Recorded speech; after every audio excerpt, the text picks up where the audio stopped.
नमस्कार. मिरज विद्यार्थी संघाची शतक महोत्सवी वसंत व्याख्यानमाला. मिरजकरांच्या लाडक्या वसंत व्याख्यानमालेचं आजचं तिसरं पुष्प आपणासमोर ठेवताना आम्हाला विशेष आनंद होतो. संस्थेचे अध्यक्ष डॉक्टर पाठक सर, सगळं कार्यकारी मंडळ, आजच्या कार्यक्रमाचे अध्यक्ष डॉक्टर अनिल आगाशे सर आणि आजचे ऋषितुल्य वक्ते डॉक्टर नंदकुमार मुलमुले सर यांचं मी हार्दिक स्वागत करते. त्यांच्यासोबत त्यांच्या सुविद्य पत्नी पण आलेल्या आहेत. मुलमुले मॅडमचं पण मी हार्दिक स्वागत करते. आजचं व्याख्यान पुष्प ज्यांच्या स्मृतिप्रित्यर्थ आहे, कैलासवासी डॉक्टर अजित सरिता अरविंद दिवाण. त्यांच्या कुटुंबियांनी आपल्या संस्थेकडे जो निधी दिलेला आहे त्या निधीच्या माध्यमातून आजचं व्याख्यान पुष्प प्रायोजित झालेलं आहे. त्यांची संस्था सदैव ऋणी आहे. त्याचबरोबर आजच्या आपल्या व्याख्यातांचं म्हणजे मुलमुले सरांचं आदरातिथ्य अतिशय आपुलकीनं करणाऱ्या श्री किशोर पटवर्धन सर आणि त्यांच्या पत्नी पटवर्धन मॅडम यांचंही मी इथं हार्दिक स्वागत करते. वसंत व्याख्यानमालेला अनेकानेक ज्येष्ठ श्रेष्ठ अशा वक्त्यांची परंपरा लाभलेली आहे हे आपल्याला सगळ्यांनाच माहिती आहे. त्याच परंपरेला अनुसरून आपले आजचे वक्ते doctor Nandkumar Mulmule sir. Sion hospital Mumbai इथून मनोविकारशास्त्रामध्ये MDचं पदव्युत्तर प्रावीण्य सुवर्णपदकासह सरांना प्राप्त आहे आणि त्यानंतरची पुढची 4 दशकं म्हणजे 40 वर्ष सर मानसोपचार तज्ज्ञ म्हणून प्रॅक्टिस करत आहेत. मानवी मनाच्या गुंतागुंती सोडवण्याचा व्यवसाय आहे हा खरं तर, पण त्याबरोबरच तो व्यवसाय करत असताना साहित्य आणि काव्य या क्षेत्रात सुद्धा सरांनी भरपूर मनसोक्त मुसाफिरी करून घेतलेली आहे. आपल्याला सगळ्यांना माहिती आहे महाराष्ट्र टाइम्स आणि लोकसत्तासारख्या आघाडीच्या वृत्तपत्रांमध्ये त्यांचे खूप कॉलम्स म्हणजे स्तंभलेखन नेहमी येत असतं सातत्याने आणि आपण सगळेजण ते आवडीने ऐकत वाचत असतो आणि त्याची वाट पण बघत असतो. मनाची एक गुंती या एकपात्री मनोरंजक कार्यक्रमाचे सुमारे 500 प्रयोग सरांनी केलेले आहेत आत्तापर्यंत महाराष्ट्रभर आणि त्यातल्या शास्त्रीय माहितीपर आधारित पुस्तकाला महाराष्ट्र शासनाचा वाङ्मय पुरस्कारसुद्धा प्राप्त झालेला आहे. आपल्या सगळ्यांना माहिती आहे कवी ग्रेस हे त्यांच्या कवितेच्या दुर्बोधतेसाठी खूप प्रसिद्ध आहेत, पण कवी ग्रेस यांच्या कवितांचा मानसशास्त्रीय धांडोळा घेणारी 2 लेखसंग्रह, एक रचनेच्या खोल तळाशी आणि मनांतरी असे सरांनी लिहिलेले आहेत. मिर्झा गालिब महाकवी दुःखाचा हे एक पुस्तक, इटालियन सिनेमा व्यथा आणि कथा हे लेखसंग्रह प्रतिष्ठेच्या मॅजेस्टिक प्रकाशनानं प्रसिद्ध केलेत. आपण रेंज बघू शकतो लिखाणाची की इटालियन सिनेमा एकीकडे आणि मानसशास्त्रीय मनोव्यापारांचा धांडोळा एकीकडे, महाकवी गालिब एकीकडे आणि ग्रेस एकीकडे. म्हणजे ही रेंज आपण लक्षात घेऊ शकतो की या माणसाने किती काय केलेलं आहे. आपण सगळ्यांनी ABP माझावरती मनसुद्ध तुझं ही मालिका बघितली असेल आता, ती खूप प्रसिद्ध आहे. तर ती नेमकी काय आहे तर संभ्रमाचे सांगाती नावाचा सरांचा एक कथासंग्रह आहे. त्या कथांवर काम केलं आहे चंद्रकांत कुलकर्णीसारख्या ख्यातनाम दिग्दर्शकांनी आणि त्याच्यातल्या कथा आपल्यासमोर त्या मनसुद्ध तुझं मालिकेमधून येत असतात. आजचा जमाना पॉडकास्टचा आहे. पॉडकास्टमधून खूप लोकांपर्यंत खूप सहजपणे सोपेपणाने पोचता येतं. विशेषतः ज्येष्ठ नागरिक ज्यांना एका टप्प्यामध्ये वाचन नाही होत, म्हणजे एका वयाच्या टप्प्यावरती एक सलग वाचन होऊ शकत नाही किंवा काही विषयांना संवादाची आवश्यकता असते, तर अशा गोष्टी पॉडकास्टच्या माध्यमातून खूप सोपेपणाने अनेक लोकांपर्यंत पोचतात. अमुक तमुक चॅनल हे विशेषत्वानी, पण अनेक चॅनल्सवर सरांचे पॉडकास्ट आहेत. आपण सवयींचे गुलाम आहोत का? आपल्याला मृत्यूची भीती वाटते का? ती वाटावी का? डिप्रेशनवर मात कशी करायची?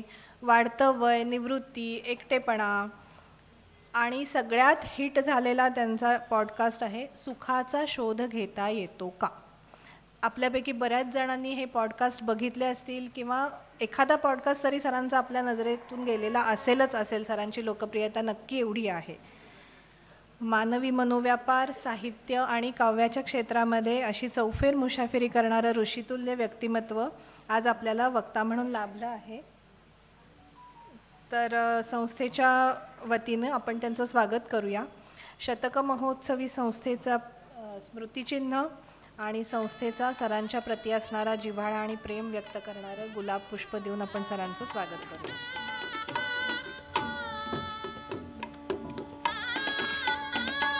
आपल्या अतिशय व्यस्त दिनक्रमातून सर आपण इथं आलात आवर्जून. आम्हाला खूप आनंद झाला आणि आपण असं वरचेवर या संस्थेला येत राहावं, भेट देत राहावं असं माझं अगदी आनंदाने आपल्याला मागणं आहे. सुखाचा शोध घेणं ही बेसिक मानवी प्रवृत्ती आहे. जगी सर्व सुखी असा कोण आहे, असा समर्थ रामदास स्वामींनी विचारलेला प्रश्न अनेको वर्षांपूर्वी. आणि सगळेजण सुखाच्या सदऱ्याच्या शोधामध्ये असतात हेही आपल्याला माहिती आहे. अगदी अलीकडं आपल्या सगळ्यांच्या लाडक्या प्रशांत दामलेंनी आपल्याला नाटकातून हा प्रश्न वारंवार विचारला आहे की मला सांगा सुख म्हणजे नक्की काय असतं. तर सुखाचा शोध आपल्या सगळ्यांचा जारी असतो, पण तो नेमका कसा असतो, सुख म्हणजे नक्की काय असतं, ते दुःखाशी रिलेटेड असतं का, त्याचा शोध खरंच घ्यायची गरज असते का, ते कशाशी तरी निगडीत असतं का, ते सापेक्ष असतं का, दोन माणसांच्या तुलनेमध्ये ह्याचं सुख माझं सुख असं काही असतं का. आज आपण हे सगळं सरांकडून जाणून घेऊया. मी सरांना विनंती करते की त्यांनी व्याख्यानाची सूत्र हाती घ्या.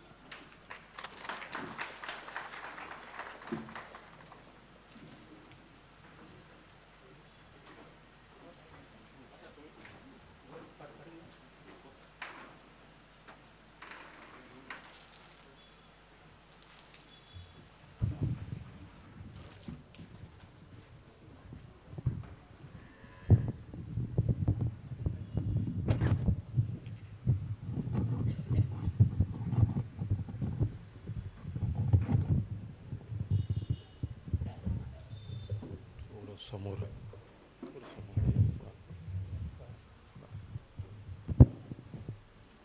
ठीक आहे.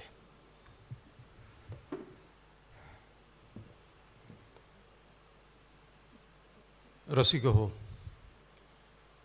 या शतक महोत्सवी व्याख्यानमालेमध्ये खरं म्हणजे मला बोलवल्याबद्दल सुरुवातीलाच मी काय म्हणता येईल त्याला आभार मानतो. हा शब्द फार क्षुल्लक वाटेल, ज्या माझ्या भावना आहेत त्याच्यासाठी हा शब्द फार साधा वाटेल, कारण इतक्या महाराष्ट्रातल्या दिग्गज लोकांचे पाय या संस्थेला लागलेले आहेत की तिथे मला हे व्यासपीठ उपलब्ध होणं हे खरोखरच मी भाग्य आणि या गोष्टीवर विश्वास ठेवत नाही, पण शब्दांवर विश्वास नसतानाही विश्वास ठेवावा असा शब्द वापरावा वाटतो की मी मला स्वतःला भाग्यवान समजतो. आणि ज्यांच्या पायाची धूळ इथे लागलेली आहे ती माझ्या मस्तकी धारण करावी असे मोठे दिग्गज लोक इथे येऊन गेले. फार गमतीचा एक भाग, एक छोटीशी आठवण मला आली पटकन इथे मागे पाहिलं. मुक्तांगण सभागृह पु ल देशपांडेंनी 1.5 लाखाची देणगी त्या काळी दिली आणि मुक्तहस्ते समाजामध्ये उधळण करणारा हा आनंदयात्री आपल्या सर्वांचेच ते एक प्रकारचे लाडकं दैवत. त्यांची एक आठवण आली ही पायधूळ झाडण्याच्या गोष्टीवरनं की मी येतो आहे नांदेडवरनं आणि नांदेड ही माझी कर्मभूमी, जन्मभूमी माझी विदर्भातली आहे, पण जिथे म्हणजे 1983 साली मुंबई विद्यापीठातून मी MD सायकॅट्रिस्ट झालो, पण जिथे सायकॅट्रिस्टची गरज आहे, एक तर आर्थिक कारणासाठी कमी पैशामध्ये सेटल होता येईल आणि जिथे लोकांना आपली गरज आहे अशा ठिकाणी जावं. ज्या काळामध्ये मराठवाड्यामध्ये औरंगाबाद वगळता 7 जिल्ह्यांमध्ये एकही सायकॅट्रिस्ट नव्हता, मनोविकार तज्ज्ञ नव्हता, तिथे मी माझ्या व्यवसायाची सुरुवात केली. आता आपल्या कर्मभूमीला असं म्हणू नये, परंतु त्या काळी मराठवाड्याची अवस्था अशीच होती की रस्ते नाहीत. एक छोटीशी आठवण आहे यात्रेंची की नांदेडमध्ये 61 साली मला वाटतं 61 की 64 साली मराठी नाट्यसंमेलन भरलं होतं आणि आचार्य अत्रे हे त्याचे प्रमुख वक्ते होते. स्वागताध्यक्ष पु ल देशपांडे होते. आणि आचार्य अत्रे मोटारीने नांदेडला येऊन थडकले आणि ते म्हणे कसलं धूळ भरलं सगळा प्रदेश आहे म्हणे, अंगावर धूळ लागलेली आहे सगळी. तर पु ल आपल्या भाषणात म्हणाले की अत्रे साहेब, ही धूळ साधीसुधी नाही आहे. अनेक संतांची पावलं ज्या धुळीत उमटली, ती धूळ तुमच्या मस्तकी आपोआप लागली, तर तुम्ही भाग्यवान आहात. नांदेडची नगरपालिका आणि आता महापालिका हे भाग्य आमच्या मस्तकी लाभावं म्हणून अजूनही प्रयत्नशील आहे.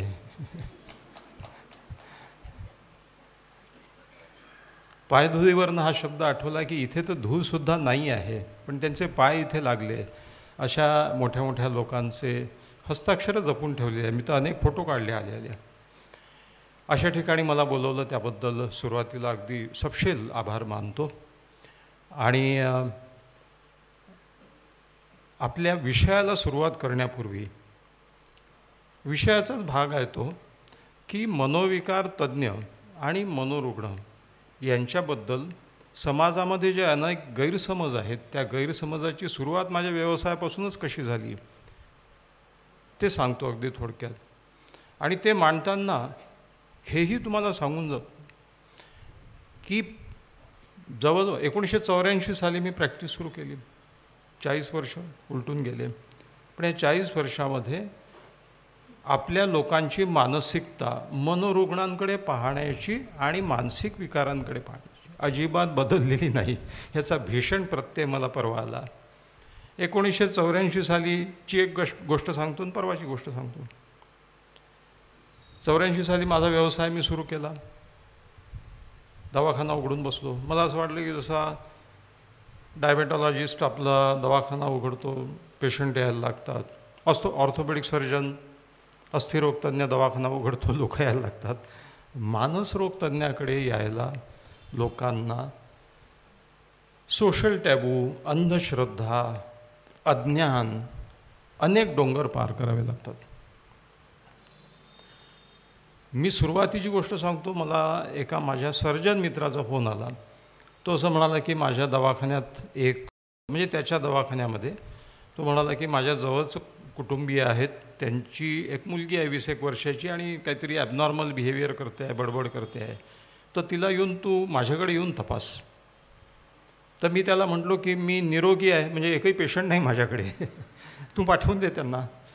तर त्यांनी जे उत्तर दिलं ते मला अजून आठवतं. तो असं म्हणाला की पाठवायला जरा प्रॉब्लेम आहे. म्हणजे काय आहे, गावातले प्रतिष्ठित लोक आहे, दिवसाढवळ्या त्यांना सायकॅट्रिस्टकडे जाताना कोणी पाहिलं, उद्या मुलीचा प्रश्न आहे.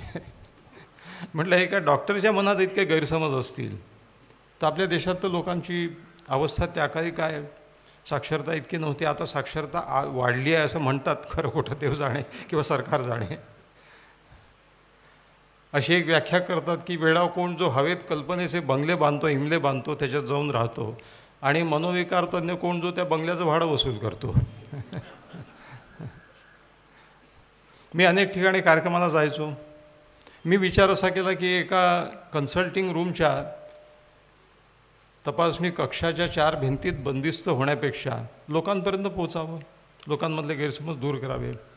आणि आपल्याला जे चांगलं ठाऊक आहे, म्हणजे पुलं तर आपल्या नसानसात भिनलेले आहेत, की पुलंचं जसं सांगणं की आपल्याला जे चांगलं ठाऊक आहे ते समष्टी पुढे जाऊन सांगणं, याच्यातला जो आनंद असतो त्या आनंदापोटी मी सगळं करतो. तो पुलंचाच माझा वारसा आहे की आपल्याला जे चांगलं ठाऊक आहे ते लोकांपर्यंत पोचावं.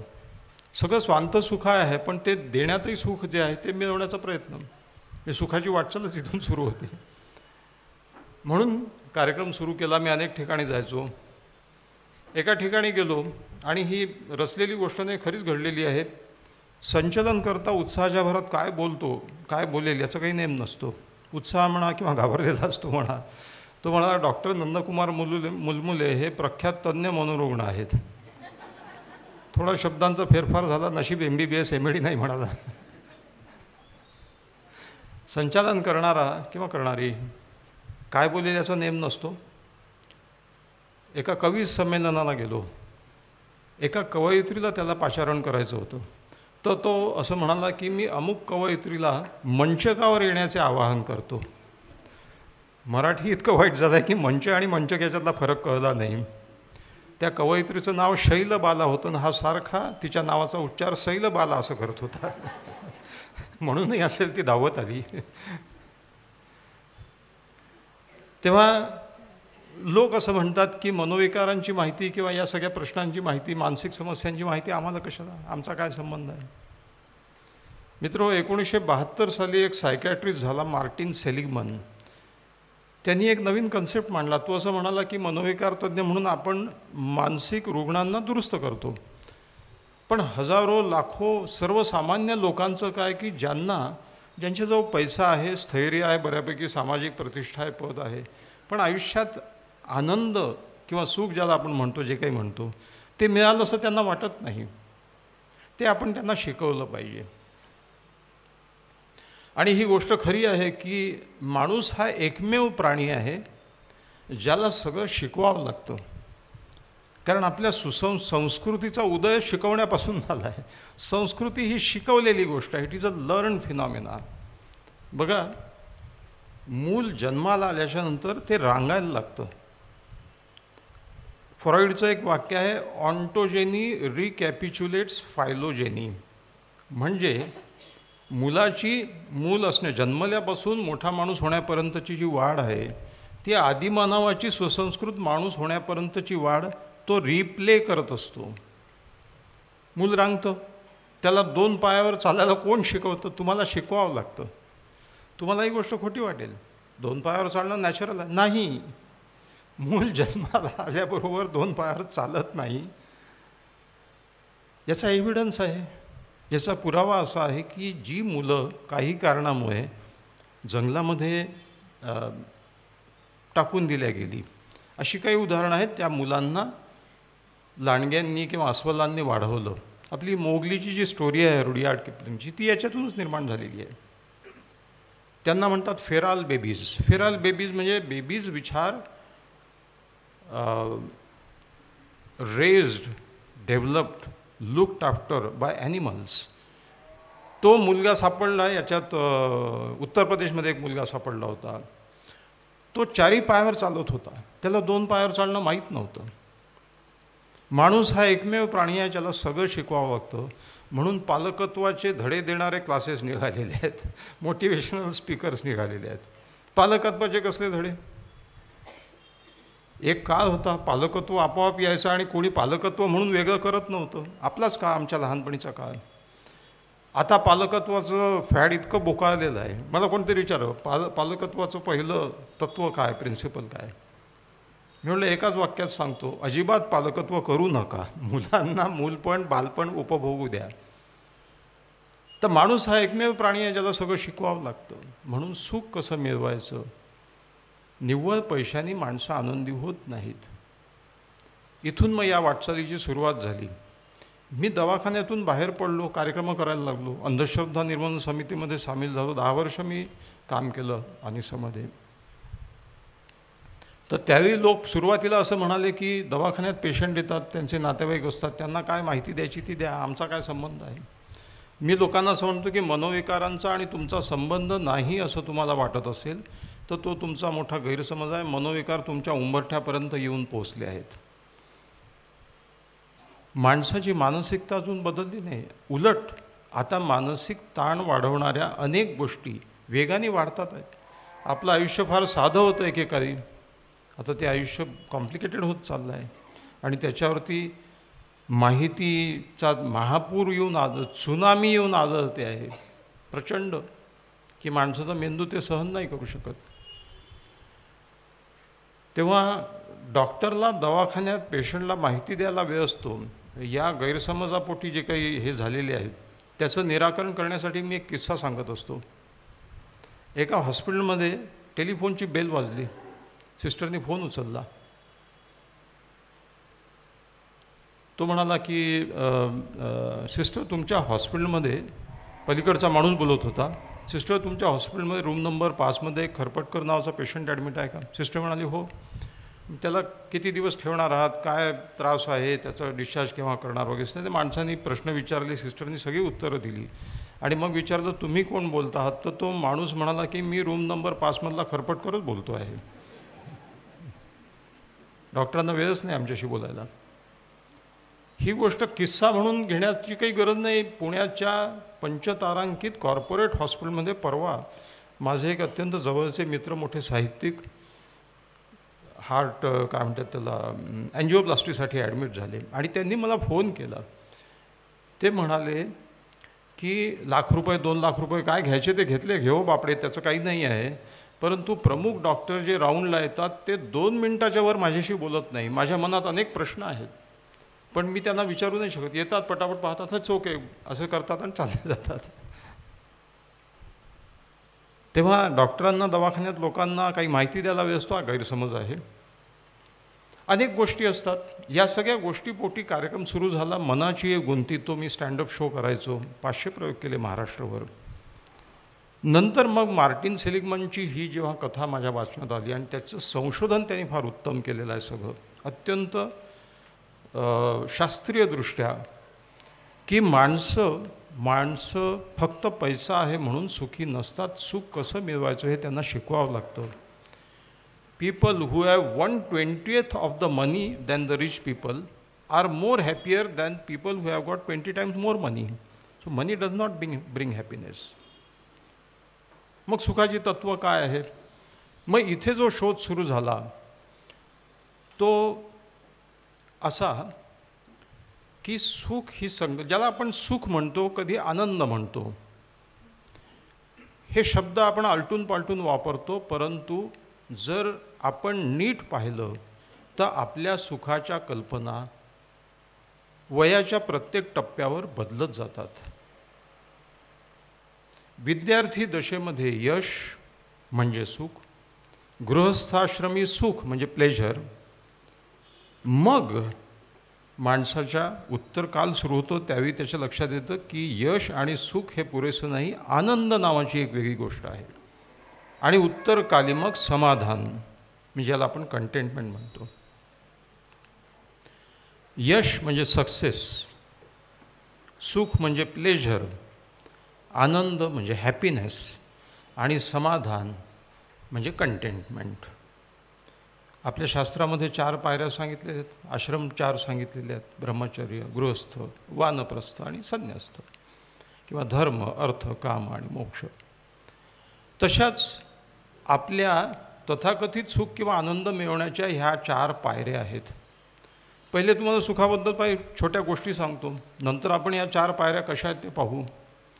पहिली गोष्ट अशी की सुखाच्या प्रत्येकाच्या कल्पना, सुख हे व्यक्तिसापेक्ष आहे. तुमचं सुख वेगळ्या गोष्टीत असेल, यांचं सुख वेगळ्या गोष्टीत, माझं सुख वेगळ्या गोष्टीत असेल. भुकेल्या पोटी, म्हणजे जो माणसाने 3 दिवस जो माणूस जेवलाच नाही, त्याचं सुख कशात आहे? समोर अन्नाचं ताट यावं गरम गरम. त्या माणसाला सुंदर सूर्योदय जरी दाखवला किंवा सूर्यास्त दाखवला तर तो म्हणतो आकाशाच्या तव्यावरती हे आमलेट टाकलेलं आहे, कधी खाऊन कधी नाही. त्याला जयस्थळी काष्ठी पाषाणी भूक दिसायला लागते. भुकेल्या माणसाला जेवण मिळणं ही त्याची सुखाची कल्पना. बेरोजगार माणसाला जॉब मिळणं, हाताशी काहीतरी काम पाहिजे ना. 6 महिने झाले, वर्ष झालं, जो बेरोजगार आहे त्याला job is his sense of pleasure, happiness. अविवाहित माणूस आहे, आयुष्याचा जोडीदार पाहिजे, लग्न ही त्याच्यासाठी सुखाची गोष्ट. आणि विवाहितांच्या दृष्टीने सुखाची गोष्ट म्हणजे बायको माहेरी जाणं. सुख हे व्यक्तिसापेक्ष आहे, सुख हे अपेक्षा सापेक्ष आहे. तुमच्या अपेक्षेचा बार तुम्ही किती उंचावला आहे त्याच्यावरती सगळ्या गोष्टी अवलंबून आहेत. म्हणून बुद्धांनी 2000 वर्षापूर्वी सांगून ठेवलं की सुखाची अभिलाषा हे दुःखाचं कारण आहे, कारण आम्ही अपेक्षा फार ठेवलेल्या आहेत जीवनाकडनं. म्हणजे तुम्ही बघा की अपेक्षा सापेक्ष कसं आहे याच्याबद्दल शास्त्रज्ञांनी एक छान प्रयोगसुद्धा केला. एक किस्सा सांगतो माझा, मग तो प्रयोग सांगतो. माझा एक मित्र आहे, त्यांनी गावाच्या बाहेर नवीन वस्ती झाली, तिथे प्लॉटिंग झालं, 5 लाखाचा एक प्लॉट घेतला. मध्ये एक 10 वर्ष वगैरे गेली असतील आणि मग जमिनीचे भाव अचानक वाढले, रिअल इस्टेट, आणि त्याच्या 5 लाखाच्या प्लॉटला 25 लाखाची मागणी आली. त्याला खूप आनंद झाला, त्याने तो प्लॉट विकला. म्हटलं हा तर आता आनंदात असेल. महिनाभरात पाहतो तो तोंड लटकवून येत होता. म्हटलं का बरं, काय झालं? तर तो म्हणे घाई केली, चूक झाली. म्हटलं का बरं? नाही म्हणे बाजूचा प्लॉट 30 लाखाला गेला. म्हणजे 5चे आनंद नाही आहे. There is a loss in profit, हे त्याच दुःखाचं कारण आहे. तज्ज्ञांनी 2 गट घेतले. एका गटाला सांगितलं की तुमचे लॉटरी सिस्टीमनी तुमचा नंबर लागलेला आहे आणि तुम्हाला फुकट 2,500 रुपयाची कूपन मिळणार आहेत. दुसऱ्या गटाला सांगितलं की तुमचा लॉटरी सिस्टीमनी नंबर लागलेला आहे आणि तुम्हाला 7,500 रुपयाची कूपनं फुकट मिळणार आहेत. मध्ये एक अर्धा तास जाऊ दिला. आता अपेक्षा निर्माण झाल्या. 2,500च्या गटाला येऊन सांगितलं की काही स्पॉन्सरर वाढल्यामुळे तुम्हाला 2,500 नाही आता 5,000 रुपयाची कुपनं मिळणार आहे. आणि दुसरा जो गट होता त्यानं सांगितलं की तुमचे काही स्पॉन्सरर कमी झाले, त्याच्यामुळे तुम्हाला 7,500 नाही आता 5 मिळणार आहे. दोन्ही गटांना किती मिळाले? 5,000. पण हा गट अपेक्षेपेक्षा जास्त आनंदात होता, कारण 2,500च्या जागी 5 मिळाले होते आणि ह्यांनी फुकटच मिळाले, पण 7,500ची अपेक्षा 5वर आल्यावर निराश झाले. माणसाचं सुख असं अपेक्षा सापेक्ष आहे. आणि मग ताईंनी उल्लेखही केला की खूप सुंदर एक हे आहे की साधं नाट्यगीत आहे प्रशांत दामलेच्या आवाजामध्ये. मला सांगा सुख म्हणजे नक्की काय असतं, काय पुण्य केलं की ते घर बसल्या मिळतं. आता घर बसल्या काहीच मिळत नाही, ते जाऊ द्या. पण मला हे नाट्यगीत फार छान वाटतं, कारण it makes you define what is happiness. सुख म्हणजे नक्की काय असतं. एखादा गोल अचीव करायला, एखादं उद्दिष्ट सर करण्यासाठी तुम्हाला ते डिफाईन केलं पाहिजे, तरच तुम्ही त्या उद्दिष्टाकडची वाटचाल तुमची निश्चित होईल. नाही तर मग काय गफलत होऊ शकते. किस्सा आहे, किस्सा म्हणून घ्यावा. एक माणूस तपश्चर्येला बसला, देव प्रसन्न झाले. देव म्हणाले काय पाहिजे? तर म्हणे सुख पाहिजे. सुखाची कल्पना सांग. तर तो म्हणे माझ्याजवळ पैशाने भरलेली एक मोठी पिशवी असावी आणि माझ्या भोवताली महिलाच महिला असाव्या, ही माझी सुखाची कल्पना आहे. देव म्हणाला तथास्तु. दुसऱ्याशी जागा झाला तर तो महिला बसचा कंडक्टर होता. पुन्हा तपश्चर्येला बसला. देव पुन्हा प्रसन्न झाला. म्हणे हे काय कालच तर तुला, नाही तू फसवलं म्हणे देवा. बा तर तू डिफाईन कर ना काय पाहिजे. तर मी यावेळी निश्चित सांगतो, निळशार समुद्र असावा, हिरवंगार बेट असावं, त्याच्यावर फुलं वगैरे उमललेली असावी, हिरवळ असावी आणि जगातल्या सर्वोत्तम स्त्रीच्या मांडीवर डोकं टेकून मी झोपलेला असावा, ही माझी सुखाची कल्पना आहे. देव म्हणाला तथास्तु. दुसऱ्याशी जागा झाला. तो निळशार समुद्र होता, हिरवगार बेट होतं आणि हा मदर टेरेसाच्या मांडीवर डोकं टेकून झोपलेला होता, जगातली सर्वोत्तम स्त्री. You have to define what is happiness. मग आपण आपल्या या पहिल्या टप्प्याशी येतो. मी 4 टर्म्स मांडले, 4 शब्द, 4 संज्ञा. यश, सुख, आनंद आणि कंटेंटमेंट किंवा समाधान. Success, pleasure, happiness and contentment. बघा, आयुष्याचा पहिला टप्पा आपण शाळेत जायला लागतो. मूल शाळेत जातो. आता विशेषतः या पिढीबद्दल सांगायचं तर मुलं शाळा, कॉलेज. आपण मुलांना काय सांगतो? तुला आयुष्यात सुखी व्हायचं असेल, आनंद हवा असेल तर तुला यशस्वी झालं पाहिजे, यश मिळवलं पाहिजे. म्हणजे त्यांच्या संपूर्ण आनंदाची सांगड आपण त्यांच्या यशाशी घालतो. We relate their happiness with only success. आता याच्यातले धोके काय आहे? बरं, आता ती स्पर्धा इतकी तीव्र होत चाललेली आहे की आईवडील असंही म्हणतात की तुला सगळं दिलेलं आहे, तुला स्कूटर घेऊन दिली, तुला हे घेऊन दिलं, कोचिंग क्लास उत्तम लावून दिला, पैसे दिले, हे दिले, आता तुला एवढे मार्क मिळालेच पाहिजे. दुसरी गोष्ट, त्यांच्या आयुष्याचं वर्थ म्हणजे त्यांच्या आयुष्याची लायकी, त्यांच्या आयुष्याची इती कर्तव्यता फक्त त्यांच्या यशावरती म्हणजे मार्कावरती आपण लावून टाकतो. याचे किती भयंकर परिणाम होतात आहेत हे सांगण्यासाठी तुम्हाला गोष्ट सांगतो की कोटा नावाचं गाव आहे. एकेकाळी कोटा हे भारतातल्या सर्वोच्च तंत्रज्ञानासाठी 12वीची परीक्षा पास करून तांत्रिक शिक्षणाकडे वळणाऱ्या हुशार मुलांसाठी प्रसिद्ध होतं. आज कोटा कशाकरता प्रसिद्ध आहे? वर्षाकाठी दर 15 दिवसाला एक मुलगा तिथे आत्महत्या करतो. 24 ते 25 मागे 2024 साली 27 मुलांनी आत्महत्या केली. दर 15 दिवसाला एक मुलगा आत्महत्या करत होता. अखेरच्या आत्महत्येचं पत्र त्या मुलीने लिहिलेलं टाइम्स ऑफ इंडियात आलं होतं. ते पत्र वाचून अंगावर काटा आला. ती मुलगी असं म्हणते की बाबा, तुमच्या अपेक्षा मी पूर्ण करू शकत नाही याची मला भीषण जाणीव झालेली आहे आणि आता माझ्यासमोर दुसरा कुठलाही मार्ग उरलेला नाही. म्हणजे आईवडिलांनी आपल्या मुलांशी संवादाची सगळी दारं बंद करून टाकलेली आहेत. मुलं आईवडिलांजवळ बोलू नाही शकत तर कोणाजवळ बोलू शकतील मग? आणि मग मी सांगितलं की 84 सालची गोष्ट सांगतो.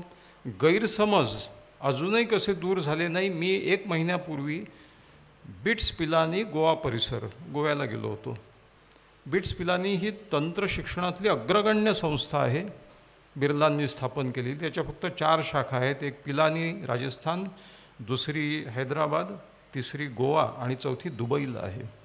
भारतातले सगळ्यात उत्तमोत्तम विद्यार्थी आणि उत्तमोत्तम शिक्षकही आहेत तिथे. त्या बिट्स पिलानीमध्ये मी जायच्या आधी 3 मुलांनी आत्महत्या केल्या होत्या त्या 2-4 महिन्यामध्ये. आणि तिथे जे काउन्सिलिंग सेंटर चालवत होते डॉक्टर, त्यांनी मला सांगितलं, म्हटलं मुलं येत नाही, मुलांचं काउन्सिलिंग, मुलं येत नाहीत म्हणे. मुलं यायला लाजतात. एखादा मुलगा काउन्सिलिंगसाठी लपतछपत येतो. त्याला असं वाटतं की मला कोणीही पाहू नये की मी काउन्सिलिंग घेतो आहे, म्हणजे मला डिप्रेशन आहे किंवा काही सायकोलॉजिकल प्रॉब्लेम आहे. आता बघा, गैरसमज इथपर्यंत असं 2084 ते 24 आपली मानसिकता जशी आहे की अजूनही गैरसमज तसेच आहे. यशाची सांगड आनंदाशी घातली की मग मुलांना दुसरं काहीच दिसत नाही. अत्यंत घातक गोष्ट अशी की हे मिळालं तरच तू चांगला आहे, नाही तर नाही. एक मुलगी आली परवा माझ्याकडे, नीट एक्झाम, आता आजच नीट एक्झाम झाल्या. आज नीट एक्झामची परिस्थिती अशी होती की त्या दोन्ही 4-5 कॉलेज मिळून रस्त्यावर गाड्याच्या गाड्या लागल्या होत्या आणि पालक सगळीकडे बसलेले, प्रचंड गर्दी.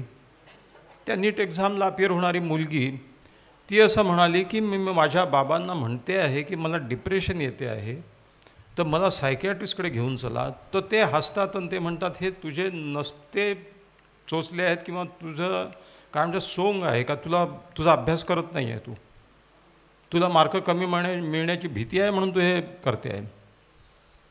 आई तेच म्हणते.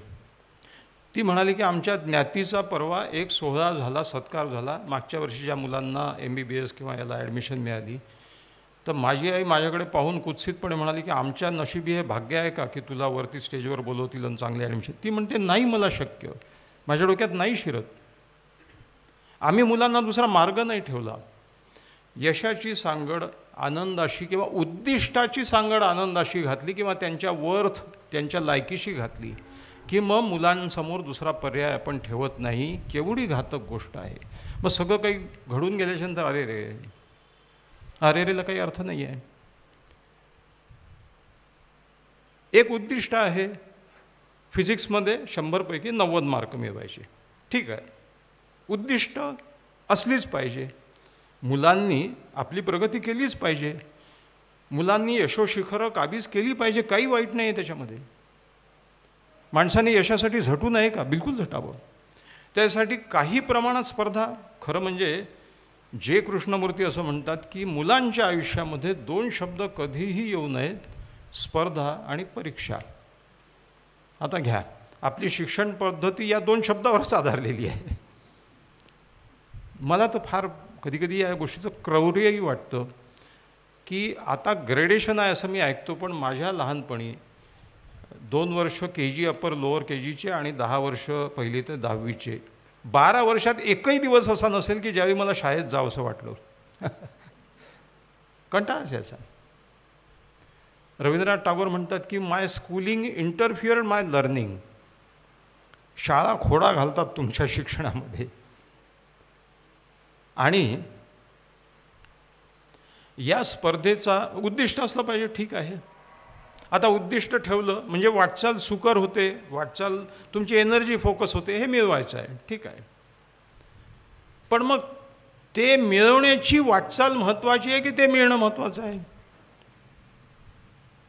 तुम्ही ज्या उद्दिष्टाकडे वाटचाल करता आहात ती वाटचाल महत्त्वाची आहे ना. जुनं गाणं आहे हिंदी सिनेमाचं. हिंदी सिनेमातली गाणी एकेकाळी जे लिहित होते ते शायर लोक होते, ते कवी होते, त्याच्यामुळे ती अर्थपूर्ण राहायची. आताचं नाही आहे. आताचं गाणं म्हणजे मी काही जास्त बोलत नाही त्याच्याबद्दल, शब्दांना अर्थ नसतो. मी म्हणलं हे असं का बरं लिहिलं? तो म्हणे ते लिप सिंक्रोनायझेशन, तो तेलुगू डब सिनेमा आहे, लिप सिंक्रोनायझेशन व्हायला पाहिजे म्हणून असे शब्द जे मिळतील ते शब्द कोंबलेले त्याच्यात. त्या काळची गाणी. म्हणून मग ते गाणं कोहरामधलं कैफी आजमीने लिहिलं, राह बनी खुद मंजिल पीछे रह गई मुश्किल साथ जो आये तुम. मगाचं मी सांगत होतो तुम्हाला, एक मुद्दा सांगायचा राहिला तो सांगून टाकतो, मग यशावर पुन्हा केंद्रित करू लक्ष. तो म्हणजे माणसाच्या सुखाच्या कल्पना कशा विचित्र असतात. त्यात एक वैचित्र्य असं आहे की माणसाला स्वतःला असं वाटतं की मला सुख नाही मिळालं तर चालेल, पण या शेजारच्याला नाही मिळालं पाहिजे, इतरांना नाही मिळालं पाहिजे. माझा मुलगा 2nd क्लासमध्ये आलाच चालेल, बाजूचा मेरिटमध्ये आला की तीळपापड होतो. या माणसाच्या वैचित्र्यपूर्ण वागणुकीची किंवा त्याच्या मानसिकतेची इतकी सुंदर खिल्ली यांनी उडवलेली आहे. काय म्हणतात साहिर लुधियानवीनी. मी जुनी सिनेमे आपल्या जवळचे होते, जुनी गाणीसुद्धा. दिल ही तो है नावाचा सिनेमा, साहिर लुधियानवीची गाणी होती, रोशनचं संगीत होतं, राज कपूर नूतनच्या भूमिका होत्या. आता हे जे सुखाचं माणसांचं काय म्हणतात तत्त्वज्ञान आहे ते त्यांनी कसं मांडलेलं आहे पहा.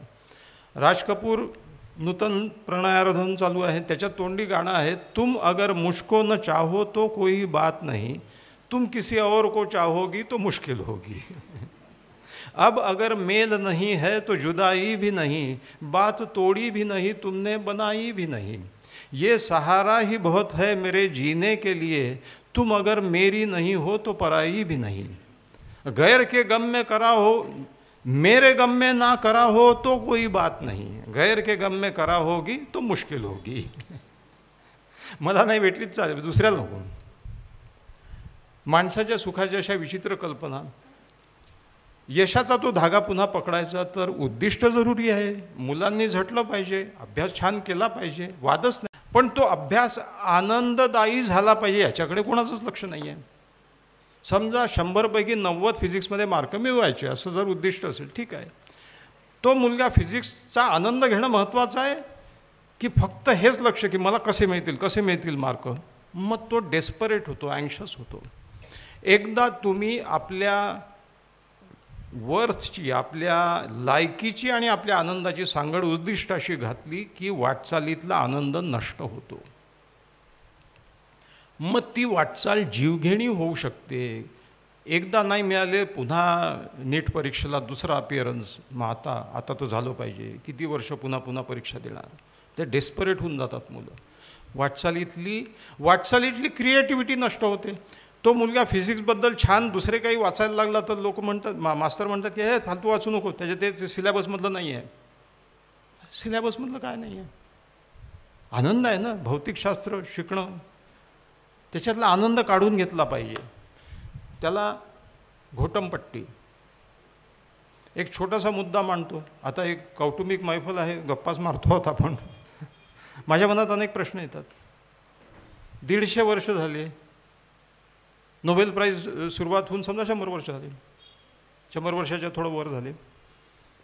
भारतामध्ये किती लोकांना, 140 कोटी लोकसंख्या झालेल्या देशामध्ये जेन्युइन फक्त 3 भारतीयांना नोबेल प्राईज मिळालेला आहे.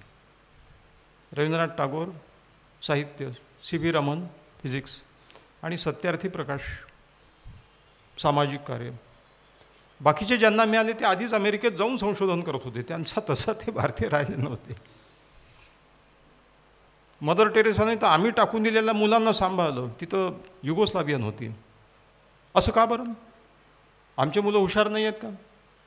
आहेत, पण त्यांच्या हुशारीचे पंख तुम्ही छाटून टाकता. त्यांच्या जीवनाची इती कर्तव्यता फक्त 2 कोर्सेस, डॉक्टर, इंजिनियर किंवा CA फार तर. तो क्रिएटिव्हिटीमध्ये आनंदच घेऊ शकत नाही. आणि क्रिएटिव्हिटीशिवाय, मोकळ्या वेळाशिवाय, स्वैर चिंतनाशिवाय तुमची सृजनशीलता तुमची निर्माण होऊ शकत नाही. सृजनशीलतेला मारक ठरते उद्दिष्टाची सांगड आनंदाशी घातल्याने. लोकमान्य टिळकांचं मी पत्र वाचलं, मला भरून आलं. लोकमान्य टिळकांनी भेट दिली 1920 साली या संस्थेला. टिळकांनी गीता रहस्य लिहिलं. मी इथल्या नाही, एका लायब्ररीत गेलो, त्याची गंमत सांगतो. गीता रहस्य मागितलं तर तो रहस्यकथाच्या सेक्शनमध्ये गेला पाहायला. त्याला बाबूराव अर्नाळकरन हेच माहिती, काय करणार बिचारा. आता तर तेही वाचायला येत नाहीत पोरं, ते जाऊ द्या. गीता रहस्याच्या प्रस्तावनेत लोकमान्य टिळक असं लिहितात की सदर ग्रंथ वाचकांच्या हाती देताना मला अतिशय दुःख होते आहे. याचं कारण ज्या विषयाच्या चिंतनात गेली 5-6 वर्ष मी बुडालेलो होतो आणि अत्यंत आनंदाने त्या चिंतनात विहार करत होतो, ते आता चिंतन संपलं, ग्रंथ संपला, वाचकांच्या हाती दिला, संपलं ते. तेव्हा मला सारखी अशी जाणीव होते आहे की माझं व्याख्यान या प्राण्याला आवडत नाही आहे. मी एका ठिकाणी गेलो, कॉलेजचं प्रांगण होतं आणि तिथे प्राध्यापकांचं दिवसभराचं शिबिर होतं. आता ते काय अन्नबिन्न पडलं असेल दुपारचं, तर संध्याकाळी आमचं भाषण होतं. ते एक कुत्रासारखा मध्ये यायला लागला आणि ते सेक्रेटरी बिचारे ऑकवर्ड झाले, ते सारखं त्याला हाकलायला लागले. म्हटलं काही नाही, येऊन बसू द्या त्याला इथे, उद्या लोकांनी असं म्हणू नये की डॉक्टर मुलमुलेंच्या व्याख्यानाला कुत्रं देखील नव्हतं. तर सांगायची गोष्ट अशी की विषय इथून सुरू झाला की वाटचालीतला आनंद. हरिवंशराय बच्चन यांनी मधुशाला काव्य लिहिलं, त्याच्यामध्ये त्यांनी रूपक वापरलं आहे. हाला म्हणजे मद्य, प्याला म्हणजे पेला आणि मधुशाला म्हणजे मद्यालय. तर याच्यातून जीवनाचं तत्त्वज्ञान मांडलं आहे. ते असं म्हणतात की उस हाला से चाओ मुझे जो दूर अधर से है हाला, उस प्याले से चाओ मुझे जो दूर हथेली से हो प्याला, प्यार नहीं पाने में है पीने के अरमानों में, पा जाता तो हाय न इतनी प्यारी लगती मधुशाला. ते मिळण्याच्या प्रतीक्षेमध्ये खरा आनंद आहे ना. तुम्ही बघा, कुठलंही जे आपण मिळवतो, तो मिळवतानाची जी वाटचाल आहे ती आनंददायक झाली तरच तुम्हाला उद्दिष्टही प्राप्त होईल. मुलांचा अभ्यास करणं हा आनंददायक प्रवास झाला पाहिजे, ह्या गोष्टीकडे पूर्ण दुर्लक्ष झालेलं आहे. गीतेमध्ये एक फार पॉप्युलर कर्मण्येव अधिकार असते, पण त्या श्लोकातली दुसरी ओळ फार महत्त्वाची आहे. कृष्ण असं म्हणतो की मा कर्मफल हेतुर्भू, आपल्या कर्माला फळाचा हेतू चिटकवू नको. Detach your self from the goal. सगळ्यात महत्त्वाची गोष्ट डिटॅचमेंट फ्रॉम द गोल. त्याच्याशिवाय वाटचालीचा आनंद नाही मिळणार. ते फळच मिळावं हीच दृष्टी असेल तर मग वाटचालीचा आनंद निघून जाईल. मा कर्मफल हेतुर्भू माते संगोस्त्व कर्मणी, कर्मच करणार नाही असंही शक्य नाही, असंही करू नकोस. ईशावास्योपनिषद फार सुंदर श्लोक आहे की कुर्वन् नेवेह कर्माणि जिजी विशेष शतम समाहा. कर्म करत करत 100 वर्ष जगण्याची अभिलाषा ठेवा. एवं त्वयी नान्यथे तोस्ती, दुसरा मार्ग नाही. आदमी करेगा नहीं तो क्या करेगा. तेव्हा डिटॅचमेंट फ्रॉम द गोल, मा कर्मफल हेतुर्भू, आणि प्रोक्रॅस्टिनेशनही करता कामा नये. माते संगोस्त्व कर्मणी. कृष्ण 2 प्रिन्सिपल सांगतो. तेव्हा मुलांना विषयामध्ये आनंद वाटला पाहिजे याच्याकडे जर लक्ष दिलं तर ते उद्दिष्टही मिळेल. उद्दिष्ट हे सर्वस्व करून ठेवलं तर मुलांच्या मनावर प्रचंड ताण येईल आणि मग हे असे प्रकार घडायला लागतील. यशाच्या या सर्कशीतून मुलगा बाहेर पडला, मग काहीतरी पोस्ट मिळाली, काहीतरी पद मिळालं, काहीतरी पॅकेज मिळालं, काहीतरी किती लाख, कुठं कोणी अमेरिकेला गेला, कोणी कुठे गेला. यशानंतर मग माणूस सुखाच्या मागे लागतो. After success comes Pleasure. सुख म्हणजे प्लेझर, कारण सु म्हणजे चांगलं आणि ख म्हणजे इंद्रिय. इंद्रियोपभोगातून जे मिळतं ते सुख, तो आनंद नाही. ही संकल्पना सांगतो कशी. ती अशी आहे की सुख हे इंद्रियोपभोगातून मिळते, ते तरुणपणी साहजिक आहे, नॅचरल आहे. पण त्यातली वैयर्थता ओळखली पाहिजे माणसाने, कारण सुखाला अप्रूप ओसरण्याचा शाप आहे. आयुष्यभर सुखाच्या मागे लागाल तर सुख हे असं मृगजळ आहे ज्याची तहान कधीच भागत नाही. शास्त्रीय सत्यही आहे. तुम्हाला भूक लागली, तुम्ही जेवले, संपला विषय. मी 5 स्टार हॉटेलमध्ये गेलो होतो, एवढ्या मैदाना इतकं बफे लागलेलं होतं सकाळी, जे कॉम्प्लिमेंटरी ब्रेकफास्ट असतो, फुकट असतो तो.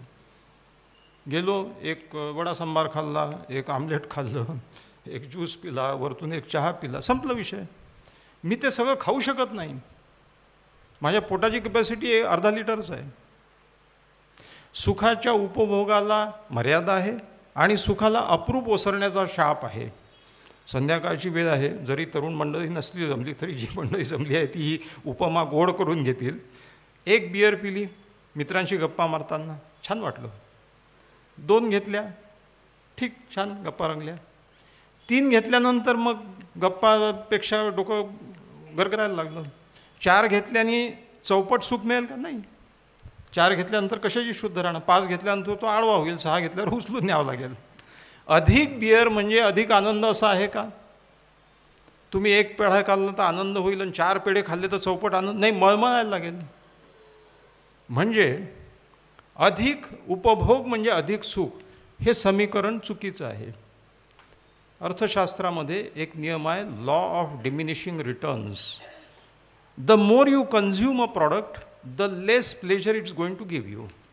जाहिरातदाराचा फार महत्त्वाचा उपयोग करून घेतात. तेवढ्यापुरतं तेवढंच असलं पाहिजे. महाभारतामध्ये ययाती देवयानीची गोष्ट आहे. कुसुमाग्रजांचं नाटक ययाती देवयानी. तो ययाती सुखोपभोग घेणं हे त्याच्या आयुष्याची इति कर्तव्यता मानत होता. त्याचं वय उलटलं तरी त्याची उपभोगाची अभिलाषा पूर्ण झाली नसल्यामुळे तो मुलांकडे गेला. त्याच्या धाकट्या मुलांनी पुरूनी आपलं तारुण्य बापाला दिलं आणि यांनी त्याला आपलं वृद्धत्व दिलं. आणि अजून अनेक वर्ष, महाभारतातली ही कथा आहे की अनेक वर्ष त्यांनी अनेक अप्सरांसह उपभोग घेतला आणि ते घेऊन आल्यावर एक दिवशी तो परत आला आणि परत आल्याच्या नंतर आपलं तारुण्य मुलाला परत दिलं आणि वृद्ध झालेला ययाती असं म्हणतो की सुखाच्या उपभोगाने सुखाच्या अभिलाषेची कामना जी आहे ती पूर्ण करणं म्हणजे तुपानी यज्ञ विझवण्यासारखं आहे. तुपानी यज्ञ विझत नसतो, तो अधिक भडकतो आणि त्याला अंत नाही. न जातु कामः कामानाम उपभोगेन शम्यते, श्लोक आहे महाभारतामध्ये, की अधिक कामवासनेने कामाची पूर्ती होत नाही, ती अधिक भडकते आणि तिला अंत नाही आहे. तेव्हा सुखाच्या 2 प्रॉब्लेम्स आहेत. एक प्रॉब्लेम असा आहे की सुख हे तात्कालिक असतं आणि दुसरं प्रॉब्लेम, सुखाचं अप्रूप लवकर ओसरतं. आपण एखाद्या माणसाची, आता लोक कन्झ्युमरिझम झालं आहे. आता आपण एकीकडे चंगळवाद वाईट आहे म्हणतो, चंगळवाद नाही झाला तर हे प्रॉडक्ट खपतील कसे? तुम्ही मॉलमध्ये जाऊन अनावश्यक खरेदी नाही केली तर चालतील कसे? मग अर्थव्यवस्था कशावर आहे? त्याच्यावरच आधारित. एखाद्या माणसाला आपण म्हणतो की हा सुखवस्तू आहे. सुखवस्तू याचा अर्थ ज्या वस्तूंपासून सुख मिळते अशी लोकांची कल्पना आहे, त्या वस्तू याच्याकडे आहेत. AC आहे, मोटार आहे, हे आहे ते. बिल्डर लोक जाहिरात करतात, सर्व सुखसोयींनी युक्त फ्लॅट विकणे आहे. आनंद सोयींनी युक्त फ्लॅट कोणी विकला आहे का? नाही. कारण त्याला माहीत आहे वस्तूंनी आनंद नाही मिळत. सुख मिळेल एक वेळ किंवा मिळेल अशी त्याची कल्पना आहे. सुख मिळेल म्हणून तुम्ही लग्न करू शकता, पण मिळेल याची गॅरंटी नाही आहे. सुख मिळेल म्हणून तुम्ही 50 लाखाची BMW घेऊ शकता, पण तिला एक स्क्रॅच लागल्याबरोबर तुम्हाला जे दुःख होईल तेही 50 लाखाचं दुःख राहील. तेव्हा सुखाच्या या 2 प्रॉब्लेम्स आहेत. मग या गृहस्थाश्रमी आपण सुखाचं वैयर्थ ओळखून त्याचा उपभोग घेतला पाहिजे. याच्यानंतर मग आपण येतो तिसऱ्या टप्प्याकडे आयुष्याच्या. वयाच्या 40ला पोचता पोचता आपल्या लक्षात येतं की अधिक पैसा म्हणजे अधिक सुख नाही. पैसा कशा करता? सुखाच्या वस्तू विकत घेण्यासाठी. पैसा मिळवणं वाईट आहे का हो? अजिबात नाही. पैसा मिळवलाच पाहिजे. या समाजाची अशी परिस्थिती आहे की तुम्ही जोवर पैसा मिळवत नाही, पैसेवाले होत नाही, तोवर तुम्हाला कोणी ओळखत नाही. पण हे मी नाही म्हणत, लक्ष्मी मित्तलसारखा स्टील जायंट असं म्हणतो की money after certain limit will not give you happiness. पण पैसा वाढवला पाहिजे, पैसा प्रचंड प्रमाणात निर्माण केला पाहिजे, कारण आनंदाकडे येतो. पैसा तुम्हाला आनंद देऊ शकतो दुसऱ्यासाठी खर्च करून. Money will give you happiness if you spend it for others. मग सुख आणि आनंद कशात, फरक कशात आहे? 40 नंतर लक्षात यायला लागतं की अधिक पैसा म्हणजे अधिक सुख नाही, तर आनंद नावाची काहीतरी गोष्ट आहे. सुख हे घेणं जाणतं, आनंद हे देण्यातून मिळतो. मग त्याचा उपभोगाशी, इंद्रियांशी किंवा कशाशी संबंध राहत नाही. आनंद ही मानसिक कल्पना आहे. बघा, यश ही सामाजिक संकल्पना आहे. यशाला सोशल कॉन्टेक्स्ट आहे. तुम्ही एका समूहात यशस्वी होता किंवा कमी होता किंवा जास्त, तुमचा नंबर दुसरा येतो म्हणजे कोणतरी पहिला आला आणि कोणतरी तिसरा आला आहे. एका बेटावर एकच माणूस असेल तर यशस्वी आहे असं म्हणता येणार नाही. तुलनेतूनच यश मिळतं. Yash in social context, pleasure has a bodily context. उपभोगापासून सुखाची संकल्पना. आनंद ही मानसिक कॉन्सेप्ट आहे, सायकोलॉजिकल कॉन्सेप्ट आहे. आनंद हा मनात निर्माण होतो, त्याचा शरीराशी संबंध नसतो, यशाशी नसतो.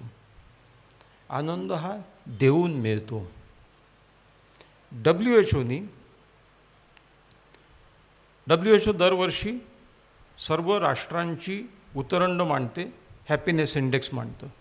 हॅपीनेस इंडेक्सचे काही क्रायटेरिया आहेत. परसिव्ड हॅपीनेस, लोकांना वाटतं का आपण आनंदी आहोत, अशी त्यांची प्रश्नावली आहे. मग काही राजकीय स्थैर्य आहे की नाही, आर्थिक स्थिती कशी आहे, पर कॅपिटा इन्कम किती आहे, इतर क्रायटेरिया आहेत त्यांचे. सगळ्यात आनंदी देश कुठला आहे? फिनलंड आहे, 2024 सालची जी पाहणी आहे. त्याच्यानंतर युरोपियन कंट्रीज आहेत, स्वीडन आहे, नॉर्वे आहे, डेन्मार्क आहे. भारताचा नंबर 180 होता, तो 140 काहीतरी झालेला असं म्हणतात. कशाचा आनंद झाला लोकांना थोडासा माहीत नाही. आपल्यापेक्षा बांगलादेश पुढे आहे. याचं कारण तिथे तो रिक्षा ओढत दिवस काढतो, त्याला विचारलं तो आनंदी आहे का? तो आनंदी आहे, आजचं मिळालं खायला, उद्याचं उद्या. पुन्हा ते मांडण्यावर आहे असं आपण म्हणतो. तर WHO ही जी व्याख्या मांडते की माणसाला आयुष्यात आनंदी होण्यासाठी 4 गोष्टी जरुरी आहे. पहिली गोष्ट, अन्न वस्त्र निवारा, फिजिओलॉजिकल नीड्स पूर्ण झाल्या पाहिजे. नंबर 2, जॉब ॲट हँड, हाताला काम पाहिजे. नंबर 3, सगळ्यात महत्त्वाचं म्हणजे तुमचे भोवतालच्या लोकांशी आनंददायक मधुर संबंध असले पाहिजे. तुमचे नातेसंबंध चांगले असले पाहिजे. तुमच्या भोवताली आनंदी आणि पॉझिटिव्ह व्हाईब्स देणारे लोक असले पाहिजे. तुम्हाला अँटिलिया माहीत आहे? अँटिलिया हे अंबानी लोकांचं घर आहे. घर म्हणायचं म्हणजे ते आपले 3 मजले म्हणजे त्यांचा 1 मजला आहे. 17 मजली अँटिलिया बिल्डिंग आहे पेडर रोडवर. त्या अँटिलिया बिल्डिंगमध्ये 1 मजला नीता वहिनींचे खेटर ठेवलेले आहेत नुसते. एका मजल्यावरती स्विमिंग पूल आहे, एका मजल्यावरती मीटिंग रूम आहे, एका मजल्यावर दासी आणि चाकर लोक राहतात. वरच्या मजल्यावरती 3 हेलिकॉप्टर उतरतील एवढे 3 पॅड्स आहेत, हेलिपॅड्स. एका मजल्यावर मी असं ऐकलं की नुसतं डायनिंग हॉल आहे. आता माझ्या डोक्यात मला कळत नाही, डायनिंग हॉल म्हणजे एका टोकाला मुकेश भाऊ जेवायला बसत असतील, दुसऱ्या बाजूला नीता वहिनी आणि तिसऱ्या बाजूला कोकिलाबेन. आणि ते मीठ कमी झालं भाजीत हे माईकवरनंच सांगावं लागत असेल, कारण इतक्या दुरून कसं आहे. आता अशा घरामध्ये जर मुकेश भाऊ आणि नीता बहिणींचे भांडणं होत असतील, न हो बापडे, सुखात जगो, पण होत असतील तर त्या महालाला काही अर्थ आहे का? तुम्ही 1 BHK घरामध्ये जिथे बायको नवरा कधी येईल याची वाट पाहते, नवऱ्याला वाटतं की आपण जावं, मुलाबाळांजवळ खेळावं, जिथे मुलं बाबा कधी येतील, बाबा आले की आनंदाने नाचत असतील, 1 BHK आनंद आहे. आणि 20 कोटी रुपयाच्या फ्लॅटमध्ये कधी एकदा हा टळतो, इथून जातो, आनंद नसेल. तुमच्या भोवतालच्या लोकांशी मधुर नातेसंबंध पाहिजे. याच्यासाठी काय केलं पाहिजे पुढे सांगतो. WHOची व्याख्या जी आहे त्याच्यात 4था क्रायटेरिया फार महत्त्वाचा. एवढंही करून लोक आनंदी होत नाहीत, कारण आनंद देणारी अजून एक गोष्ट जीवनात जरुरी आहे, आणि ती आहे जीवनाला अर्थपूर्णता हवी. ज्यावेळी तुम्ही निस्वार्थ वृत्तीने दुसऱ्यासाठी अपेक्षेशिवाय काहीतरी करत जाल, ज्याला तुम्ही मदत कराल त्याच्या चेहऱ्यावरचा आनंद तुमच्यामध्ये रिफ्लेक्ट होईल. Your life needs a meaning. म्हणून खूप श्रीमंत लोक म्हातारपणी पोकळ होऊन जातात, रिकामे होतात. काही लोक चिडचिडे होतात. मला तर फार आश्चर्य वाटतं, 60 नंतरही माणसं बदलत नाहीत. रागीट माणसांचा राग कमी होत नाही, संशय माणसाची संशय वृत्ती उलट बोकाळते अजून. काही तर म्हातारे अजून 63 झालेले पाहिलेले आहेत मी. कधी येणार शांतता? आणि आयुष्याला अर्थपूर्णता म्हणजे काय याचं जर तुम्हाला उदाहरण, तुम्ही या संस्थेत उभे आहात, हीच अर्थपूर्णता आयुष्याला देणारी संस्था आहे की जिथे अनेक लोकांनी निस्वार्थ होतात. पुलंनी खरोखर, आणि यांनी सांगितलं की त्या काळी 1982 साली 1.5 लाख रुपये, 1 लाखाच्या वर तोवर कोणी त्यांनी कोणाला दिली नव्हती मदत, त्याला 1.5 लाख रुपये दिले. बरं, मी आनंदवनला गेलो, तिथे मुक्तांगण आहे, तिथे गोकुळ आहे, गोकुळ नावाचं सभागृह, 1 लाख रुपये पुलांनी दिले आहेत त्याला. आनंद वाटून मिळतो, तो तुम्हाला दामदुपटीने मिळतो जर तुम्ही द्याल तर, निस्वार्थ वृत्तीने. बरं, फार एकदम पु ल देशपांडे बाबा आमटे होण्याची गरज नाही आहे. आपल्या आयुष्यामध्ये एखादा कुत्रा भुकेला असतो, एक बिस्किट त्याला दिलं तर शेपूट हलवतो, तुम्हाला बरं वाटतं. एखाद्या विद्यार्थ्याला मदत केली, तेवढंही कशाला. मला नेहमी असं वाटतं की आपल्या आया मुलांसाठी किती कष्ट घेतात, काय मिळतं त्यांना. एखाद्या कुटुंबाची माहिती आपण घेतली की लहानपणीच वडील वारले आणि आमच्या आईने मोठं केलं आम्हाला, तर जे अपार कष्ट ती बाई आपल्या मुलांसाठी घेते, तिच्या अपेक्षा मुलांनी आपल्याला राजमहालात न्यावं आणि सुवर्ण सिंहासनावर बसवं अशी असते का? आई काय म्हणते की माझी मुलं मोठी झाली पाहिजे, ती शिकली पाहिजे, त्यांना पैसा ते आनंद मिळाला पाहिजे आयुष्यातला, त्यांनी प्रगती केली पाहिजे.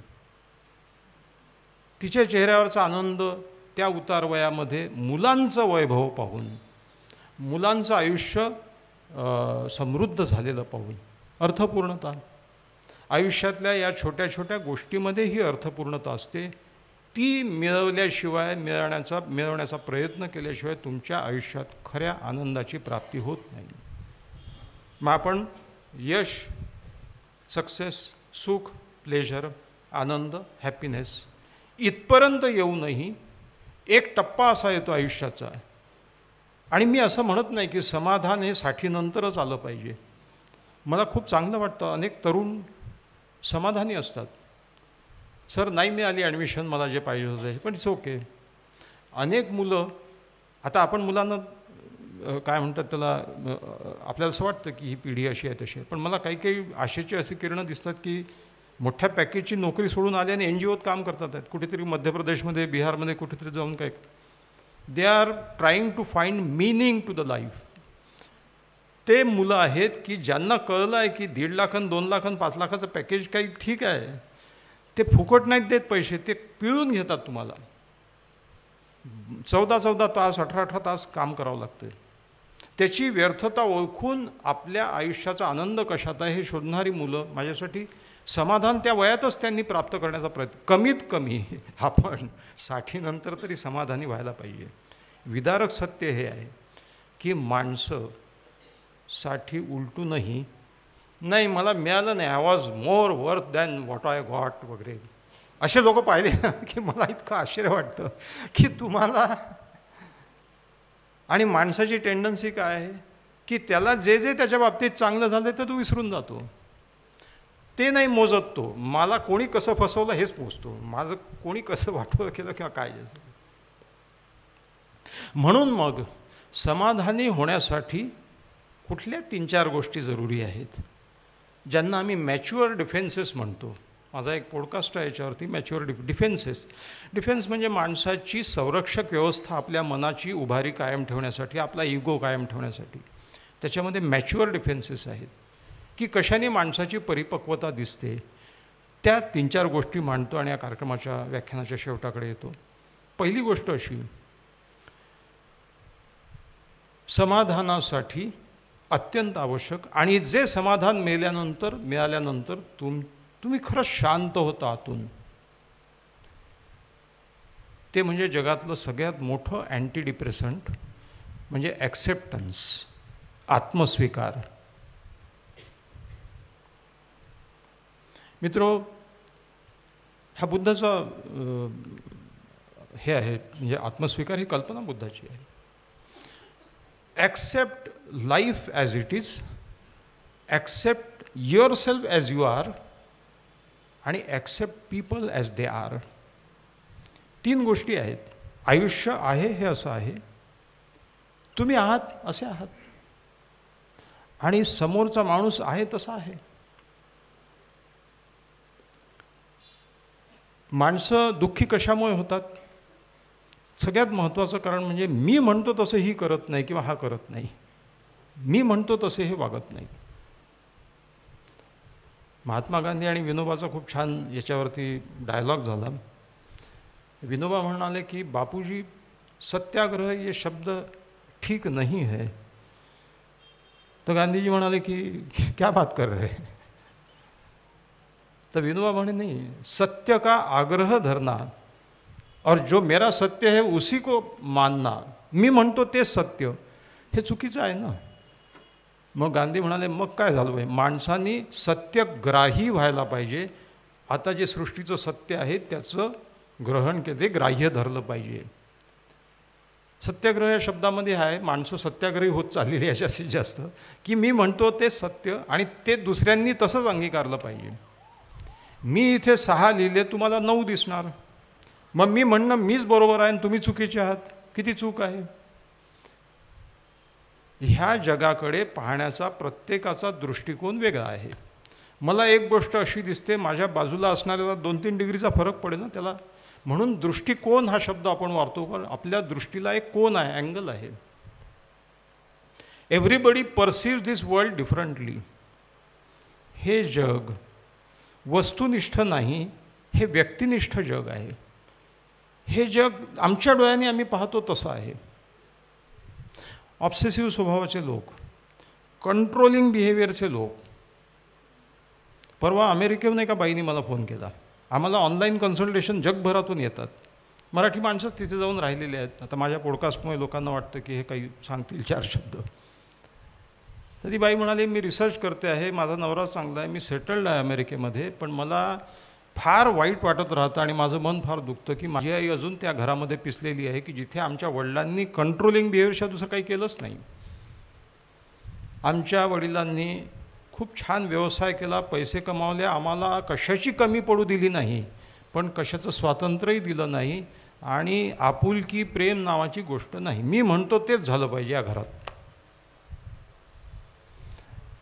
ती बाई म्हणाली की वडील जायचे तेव्हा घर मोकळं व्हायचं आणि ते यायची वेळ झाली की सगळे टेन्शनमध्ये यायचे. घर, याला घर म्हणतो आपण. तुम्ही गेल्यानंतर लोकांना आनंद होत असेल तर काय उपयोग आहे या सगळ्याचा. आणि माणसं बदलत नाही कशी पहा. ती म्हणाली की मी शेवटी आईला म्हटलं की आई, तू खाली मान घालून सगळं सहन करू नको, तू एकदा तोंड वर करून बोलच की हे तुमचं बरोबर नाही आहे. तर परवाची ही घटना झाल्याच्या नंतर वडिलांनी तिला फोन केला की तू अमेरिकेला जाऊन बसली आहे आणि तिथून काड्या लावते आहे, आणि जी बाई 40-50 वर्षाच्या संसारात तोंड वर करून मला बोलली नव्हती ती पहिल्यांदा बोलली. अरे पहिल्यांदा 40 वर्षापूर्वी बोलायला पाहिजे होती, ती आत्ता बोलली. Controlling behaviour. ॲक्सेप्टन्स, स्वीकार करा, आत्मस्वीकार. आणि आता कसं आहे, मोटिवेशनल स्पीकर्स नावाची एक नवीन जमात उदयाला आलेली आहे. Positive thinking. Yes, I will do it. असं केल्याने कुठे पॉझिटिव्ह थिंकिंग होते का? बरं, हे पॉझिटिव्ह थिंकिंग काय आहे? पॉझिटिव्ह निगेटिव्ह हे काही इलेक्ट्रिकल हे आहेत, वायरी आहेत. माझ्याकडे लोक पोराला घेऊन आला बाप, डॉक्टर साहेब याला हा फार निगेटिव्ह थिंकिंग करतो आणि याला पॉझिटिव्ह थिंकिंग शिकवा. म्हटलं ठीक आहे, त्याच्या निगेटिव्ह वायर काढतो पॉझिटिव्ह वायर टाकतो. याचं काउन्सिलिंग करून टाका. काउन्सिलिंग म्हणजे इतकी सोपी गोष्ट आहे का? विवेकाचा एक रियाज असतो.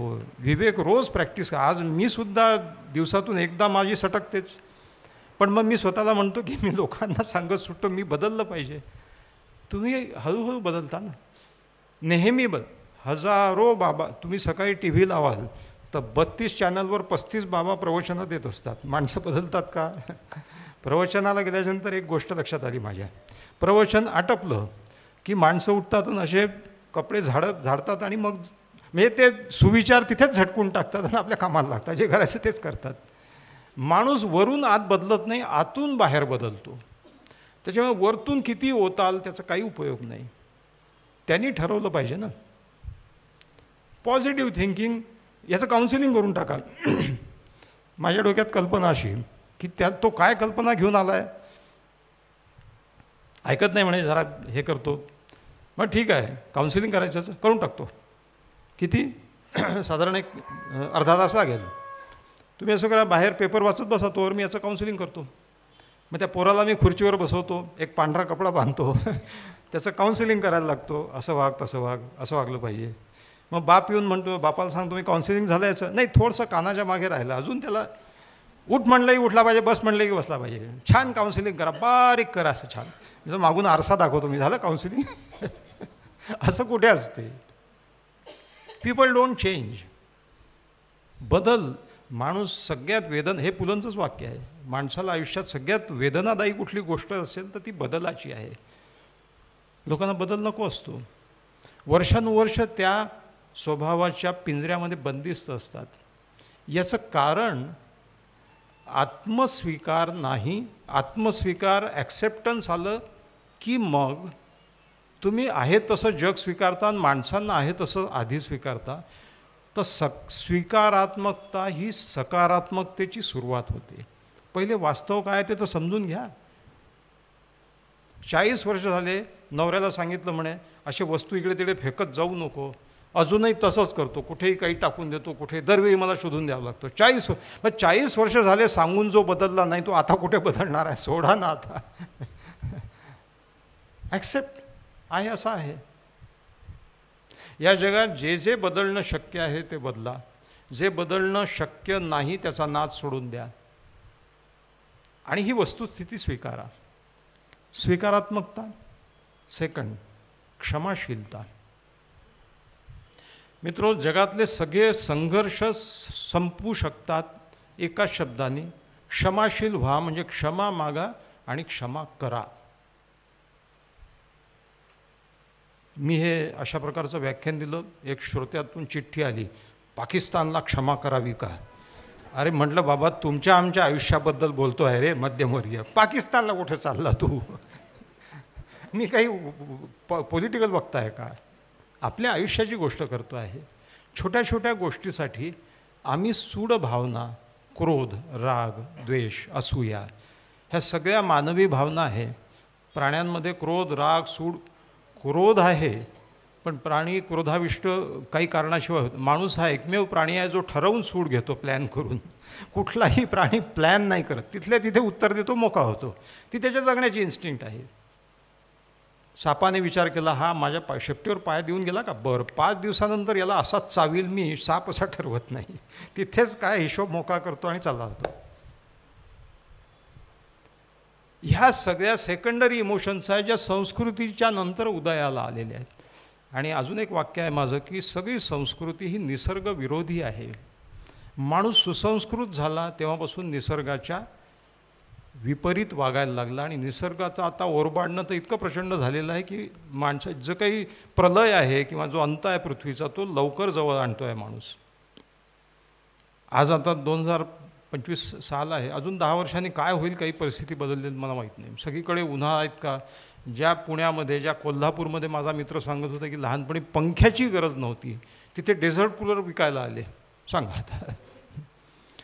तर सांगायची गोष्ट अशी की क्षमा मागणे आणि क्षमा करणे. का बरं? तुम्ही, मला एक जण म्हणाला क्षमा करा म्हणजे काय, तिने एवढी मोठी घोडचूक केली आणि मी क्षमा करून टाकू का? म्हटलं तुम्ही क्षमा केल्याने तिची चूक बरोबर नाही होणार आहे, तिचं वागणं मी समर्थनीय नाही ठरवत आहे, पण तुझ्या मनामध्ये जो सुडाग्नी पेटलेला आहे आणि तुझा मेंदू तू जो जाळतो आहे तो शांत होईल. तू तुझ्या मेंदूचं पहा ना. क्षमा करण्याने जर तू अंतर्यामी शांत होत असशील, काही गोष्टींना क्षमा नाही करता येत, मान्य आहे, त्या एकदम टोकाच्या गोष्टी असतील, पण बव्हंशी 90% गोष्टी, छोट्या छोट्या गोष्टीचा राग मनात धरणं म्हणजे आपला मेंदू जाळणं आहे. तो मेंदू शांत करा आणि तुम्ही एकदा एखाद्या चुकीबद्दल समोरच्या माणसाला क्षमा मागून पहा. तो गहिवरून जाईल, तो लगेच तुम्हाला त्याची दृष्टीच बदलून जाईल, तुम्हाला बरं वाटेल. लगे रहो मुन्ना भाई, मी अलीकडचे सिनेमे जास्त पाहत नाही, पण जे पाहिले थोडके मला आवडले, प्रचंड आवडले. त्या लगे रहो मुन्ना भाईमध्ये एक प्रसंग आहे, बापूजी, तो मुन्ना जो आहे त्याच्या मित्राशी भांडण झालं असते आणि तो म्हणजे माफी मागू, तो म्हणजे मैं नहीं मागूंगा माफी. तेव्हा बापूजी मुन्नाला म्हणतात की मुन्ना, किसी को चाटा मारना आसान है, किसी को माफ़ी मांगने के लिए बहुत हिम्मत लगती है. माफी मागणं हिमतीची गोष्ट आहे. याचं कारण असं की तुमचा स्वतःचा सगळा इगो, दंभ तुम्हाला आधी शांत करावा लागतो, जाळून टाकावा लागतो. तेव्हाच तुम्ही कोणाच्या समोर उभं राहून म्हणाल की सॉरी, मी त्या दिवशी असं बोललो, योग्य नाही गेलं, मी आय एम रिअली सॉरी, मला क्षमा कर. असं म्हणणं मराठीत तुम्हाला आवडत नसेल तर इंग्लिशमध्ये बोला. तो माणूस विरघळून जाईल. अनेक प्रश्न सुटतील. क्षमाशीलता, आत्मस्वीकार, क्षमाशीलता, ग्रॅटिट्यूड, कृतज्ञता. एक इंग्रजीमध्ये वाक्य आहे की it takes a village to raise a child. म्हणजे एखाद्या मुलाला वाढवायला पूर्ण गाव त्यांचा हातभार असतो. आपण कितीतरी गोष्टींचे उतराई झालं पाहिजे. आपले शिक्षक आहेत, आपले आईवडील आहेत, आपले मित्र आहेत. आपण कधीतरी कृतज्ञता व्यक्त करतो का? आपण रोज जेवतो, कधीतरी आईला म्हणतो की आई किती छान स्वयंपाक केला तू. मी तर माझ्या इतक्या वर्षाच्या आयुष्यात कधी आईला, मला तर खंत वाटते की मी कधी असं म्हटलं नाही की इतकी मौसूद पोळी केली, इतकं छान वरण केलंस तू. कृतज्ञता व्यक्त करण्यामध्ये आपण अजूनच कदरू आहोत. आपण कलाकार तिथे जीव ओतून काम करत असून आपण टाळ्यासुद्धा वाजवत नाही. ग्रॅटिट्यूड, कृतज्ञता. चौथी गोष्ट, अपेक्षा सीमित ठेवा. आपल्या अपेक्षा ज्या आहेत त्यांचा भार. आपण मगा पाहिलं, सुख हे अपेक्षा सापेक्ष, आनंद हा अपेक्षा सापेक्ष आहे. बुद्धांनी सांगितलेलं आहे. एक छान ओळ सांगतो एका शायरीची आणि शेवटाकडे येतो. तो असं म्हणतो की सफर का मजा लेना हो तो साथ में सामान कम रखिए. खूप सामान असलं तर प्रवासाची मजा येत नाही ना, सगळं सांभाळत जावं लागतं, काय हरवेल काय नाही. सफ़र का मज़ा लेना हो तो साथ में सामान कम रखिए और ज़िंदगी का मज़ा लेना हो तो दिल में अरमान कम रखिए. फार अपेक्षाच नाही केल्या तर अपेक्षाभंगाचं दुःखही होणार नाही. या सगळ्यांची सांगड घेतली की समोरच्याला समजून घेणं, तो आहे तसा आहे, नसेल बोलला. तुम्ही बा एक छोटीशी गोष्ट सांगतो. 4 मैत्रिणी बसल्या आणि एक मैत्रीण समोरून निघून गेली आणि तिने यांच्याकडे पाहिलंच नाही. तर त्यांच्या पहिल्या प्रतिक्रिया, माजली आहे, बदमाश आहे, टर्रेल आहे, स्वतःला काय समजते. कोणाच्याही मनात पहिल्यांदा असं येत नाही की काही टेन्शन आलं असेल, तिला लक्ष नसेल, तिचं तंद्रीत असेल. तुम्ही आता तर ती काय म्हणतात, अपेक्षांची अग्र इतकी टोकावर आलेली आहेत की तुम्ही फोन केला कोणाला, फोन उचलला नाही, लक्षच देत नाही, माझा फोनच उचलत नाही. पुढच्या वेळी फोन उचलला तर काय, आजकाल तर आमचा फोनही उचलत नाही. अरे बरं, मोबाईलमुळे जळीस्थळी काष्ठी पाषाणी त्याची इच्छा असते की यांनी आपला फोन उचलावा. तो कुठल्या अडचणीत अडकला असेल, फोनची रिंग वाजायला आणि मी बाथरूममध्ये जायला एकच वेळ असेल, तर मी काय करून इकडे जाऊ की तिकडे जाऊ. बरं, तेवढाच एक वेळ मिनिट तिकडे असतो ज्या 1 मिनिटात ती रिंग वाजून वाजून बंद पडते. माणसं आपले हातपाय मोडून घेतात धावत जाऊन फोन उचल. कशाला धावता, जाऊ द्या ना. मोबाईलच्या आहारी जाणं आणि तो विषयच भयंकर वेगळा आहे, त्याच्याबद्दल मी बोलत नाही. परवा सोशल मीडिया ॲडिक्शनवर मी भाषण देऊन आलो BJ मेडिकलला पुण्याला. तर सांगायची गोष्ट अशी की हा सगळा भाग आहे क्षमाशीलता, कृतज्ञता, आत्मस्वीकार आणि अपेक्षा. सगळ्यात शेवटचा मुद्दा सांगतो, तो असा आहे की विशेषतः या संस्थेत आल्याच्यानंतर मला या गोष्टीची जाणीव झाली की मी अनेक पत्रांचे आणि यांच्या हस्ताक्षरासाठी फोटो काढले, त्यांनी जे अभिप्राय दिलेले आहेत. किती मोठी मोठी माणसं होऊन गेली. एक हिंदी कवी खूप छान सांगून गेलेला आहे, तो ओम व्यास. आता ते नाही आहेत, परंतु त्यांच्या कविता फार मला आवडायच्या. की ते हे गमक सांगतात की या समाजासाठी काहीतरी देणं आपलं आयुष्यभराचं देऊन गेलेले लोक आहे, म्हणून आपण स्वतंत्र झालो आणि आपण इथपर्यंत आलो. आपल्याला इंग्रजांनी भिकारी करून सोडलं होतं, पण केवढी लोकोत्तर माणसं त्या काळामध्ये निर्माण झाली. सुदैवाची गोष्ट आहे की त्या 50, 60, 70 वर्षामध्ये ज्यांनी आपल्या सर्वस्वाचा होम केला, आयुष्य देऊन टाकलं सगळं. आता पुलं तर अलीकडचं उदाहरण झालं, परंतु किती मोठी मोठी माणसं. असं आयुष्याचा होम करून टाकणं हेच पुण्य ईश्वर असला असतं त्याच्या चरणी रुजू होते आणि देशाच्या चरणी. नाही तर मग या देशाचं काही खरं नाही. कारण आपण आज जी करतो आहोत ती टाईमपास समाजसेवा आहे. कामधंदा आटोपून लोक थोडं बहुत करतात, पण त्यांनी देश नाही तयार होत, त्यांनी राष्ट्र नाही तयार होत. हे गमक तो कवी सांगतो, त्याची कविता ऐकवतो आणि थांबतो. ओम व्यास असं लिहितात की हम अपने किए कर्मों की सजा भोग रहे थे, यानी के भारतीय रेल से बिहार से यात्रा कर रहे थे. भारतीय रेल आणि बिहार. हम अपने किए कर्मों की सजा भोग रहे थे, यानी कि भारतीय रेल से बिहार से यात्रा कर रहे थे. दोस्तों इसे कविता समझिए या कहानी, यात्रा के दौरान ख़त्म हो गया हमारा पानी. पानी लेने जैसे हम स्टेशन पर उतरे, पानी वानी तो भरा नहीं, शुरू हो गए खतरे. गार्ड ने सीटी बजाई, गाड़ी चल पड़ी. हमने दौड़ भाग के गाड़ी भी पकड़ी, लेकिन इसी भागम भाग में हमारे एक पैर की चप्पल हमसे रूठ गई, यानी कि उसी प्लेटफॉर्म पर छूट गई. अब हमने सोचा कि ये दूसरे पैर की चप्पल हमारे किस काम आएगी. अगर इसे भी उसी प्लेटफॉर्म पर फेंक दे तो दोनों मिलके किसी गरीब के पैर बचाएगी. ये सोचकर हमने दूसरी चप्पल को भी उसी प्लेटफॉर्म पर फेंक दिया, यानी कि मजबूरी के आंच पर पुण्य का पापड़ सेक लिया. सहजगत्या होते आहे तर पुण्य करावं, पदरी पाडून घ्यावं.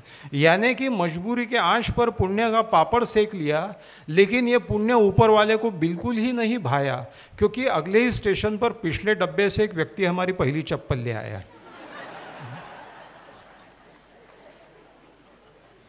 वे सज्जन हमें हमारी ही चप्पल दिखा रहे थे और जबरदस्ती और जबरदस्त पुण्य इसका अंतर सिखा रहे थे. तेव्हा असे लोक या देशात, या महाराष्ट्रात होऊन गेले, याच्यावर विश्वास बसू नये अशी परिस्थिती आलेली आहे. आणि दुसरी परिस्थिती अशी की खरं म्हणजे माणसाची डिफॉल्ट पोझिशन विश्वास ठेवण्याची आहे. या जगातल्या अनेक गोष्टी विश्वासावरच होत असतात, पण आता आपण झपाट्याने अशी परिस्थिती आणतो आहे की कोणाचा कोणावर भरोसा राहिला नाही. भरोसा हा खास वैदर्भीय शब्द आहे. मी मूळचा विदर्भातला असल्यामुळे कसा भरोसा उडालेला आहे लोकांचा एकमेकांवरचा, याचं गमक व्यक्त करणे एक वऱ्हाडी कविता ऐकवतो आणि थांबतो. ती कविता अशी आहे की एकदा एका जोडप्याचं कडाक्याचं भांडण झालं. एक पोरगं असून काम फारकतीवर आलं. खटला गेला कोर्टात फारकतीसाठी, दोघांनी अर्ज केला पोरगा भेटासाठी. बाप म्हणे पोरावर महाहक्क आहे, बायको म्हणे पोराची मी हो माय. डोकं खाजवून जजनं विचारलंय केला, दोघाच्याही भल्यासाठी निकाल एक दिला. जज म्हणत बाई तुमची इच्छा नसली तरी अजून एक होय लोक थांबा त्याच्या घरी. एका पोराचं डिव्हिजन कसं होणार. 2 झाले तर एक तू घेऊन जा, एक तू घेऊन जा. जज म्हणत बाई तुमची इच्छा नसली तरी अजून एक होय लोक थांबा त्याच्या घरी. बाई म्हणे जज साहेब हे काय केलं? अहो ह्याच्या भरोशावर राहिली असती तर हे सुद्धा नसतं झालं.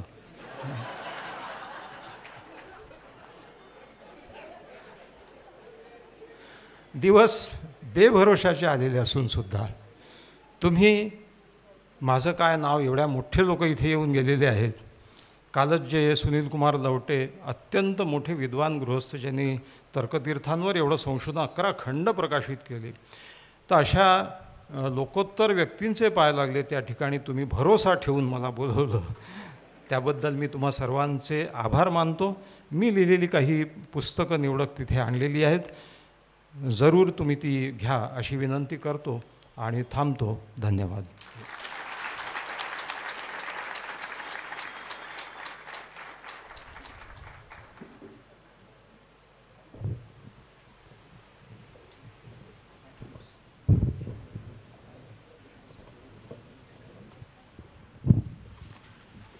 सर्वप्रथम पाठीमागून थोडेसे निघून जाणाऱ्या प्रेक्षकांना सांगतो, श्रोत्यांना सांगतो की कृपया शेवटची 2 मिनटं थांबावं. आज आपल्या या व्याख्यानमालेतलं हे जेव्हा रंजक पुष्प गुंफायला प्राध्यापक नंदकुमार मुलमुले आपल्या इथे उपस्थित झाले. त्यांनी आल्या क्षणापासून आपल्या अमोघ वक्तृत्वानंच नव्हे तर खूप काही दाखले दिले, खूप काही गोष्टी सांगितल्या की जेणेकरून आपण अजूनही आणखी काहीतरी ते सांगतील या उत्कंठेनं आपण अजूनही बसून आहोत. इतकं रंजक व्याख्यान हे क्वचितच मिळतं आपल्याला ऐकायला आणि आम्ही खरोखर तुमचे आभारी आहोत. तुम्ही आज आम्हाला जे काही दिलं, तुम्ही जणू काय आमच्या मनाची दारं ठोठावलीत, आमच्या मनाची दारं ठोठावलीत, आम्हाला थोडंसं जागृत केलं. आमचा उरलेला जो कालखंड आहे आयुष्याचा तो आणखी अधिक आनंदी, अधिक सुखी, अधिक कृतज्ञतापूर्वक आम्ही कसं जगावं आणि का जगावं याचा मूलमंत्रच जणू काही तुम्ही आम्हाला दिलात. आम्ही पुन्हा पुन्हा तुमचे आभारी आहोत. यानंतर दुसरे आभार हे अर्थात आपले मानले पाहिजेत, कारण आपण ही व्याख्यानमाला जी आहे प्रबोधनात्मक आहे, ही लोकांसाठी आहे, लोकांच्यातून निर्माण झालेली आहे आणि आपण ती अशीच पुन्हा आणखी पुढे चालू ठेवायची आहे. 100 वर्ष पूर्ण झालीत, 125 वर्षापर्यंत, 150 वर्षापर्यंत कदाचित तुम्ही आम्ही कोणी नसू तरीसुद्धा ही अशीच चालू राहणार आहे आणि ही केवळ श्रोत्यांच्या आश्रयाने चालू राहणार आहे. आणि म्हणून आपण या ठिकाणी आलात, प्रेमानं बसलात, ऐकून घेतलं, याबद्दल आपले आभार. आणखी एक आभार महत्त्वाचे आहेत, ते म्हणजे हे व्याख्यान आजचं जे पुष्प तिसरं हे कैलासवासी डॉक्टर अजित सरिता अरविंद दिवाण मुंबई यांच्या स्मृतिप्रित्यर्थ त्यांच्या कुटुंबियांनी आपल्या इथे हे केलं, प्रायोजित केलं. त्या कुटुंबियांचे सुद्धा आभार. आभार प्रदर्शन हे थोडंसं संपलं असलं तरी अजून एक छोटीशी गोष्ट राहिलेली आहे, तेवढी सांगतो आणि मग आपण आपल्या जागा सोडू शकता. उद्याच्या व्याख्यानाची उद्घोषणा करायची. उद्याचं सोमवार दिनांक 5 मे पुष्प 4 आहे. श्री कैलासवासी श्री रामचंद्र बापूराव अभ्यंकर वकील आणि कैलासवासी सौ जानकीबाई रामचंद्र अभ्यंकर यांच्या स्मृतिप्रित्यर्थ त्यांच्या कुटुंबियांनी प्रायोजित केलेलं. उद्याचे वक्ते आहेत माननीय श्री आसाराम लोमटे परभणीचे आणि त्यांचा विषय आहे भारतीय साहित्याचे मर्म. आजच्यासारखीच गर्दी, आजच्यापेक्षाही कदाचित जास्त गर्दी आपण उद्याही कराल याची खात्री बाळगून आजचा हा कार्यक्रम संपल्याचं मी जाहीर करतो.